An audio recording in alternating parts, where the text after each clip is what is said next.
Our blended learning group have been trialling quite a lot of different tools and software, and it's all a matter of teachers finding something which is comfortable for them to use.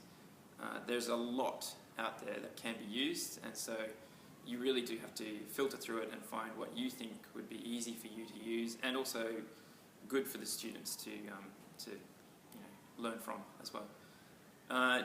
Just to give a few examples, Edmodo, Animoto, quite a few of those internet-based ones, as well as Prezi. And I'm not talking about the simple use of Prezi, I mean recorded voiceover Prezi. And the desktop version of Prezi is actually quite useful. A couple of other internet programs like Poplet and Wallwisher are also quite useful for a blended learning model. I think that it's also important that you really analyse your own learning management system, and the one we use, Desire to Learn, which we've labelled as My Grammar, is actually a really good resource. However, it's often the case is that we are only scratching the surface of the actual learning management system, and so right now we're starting to realise that it can be used in different ways, and we're still exploring what is the most effective way of using that, particularly in a blended learning model.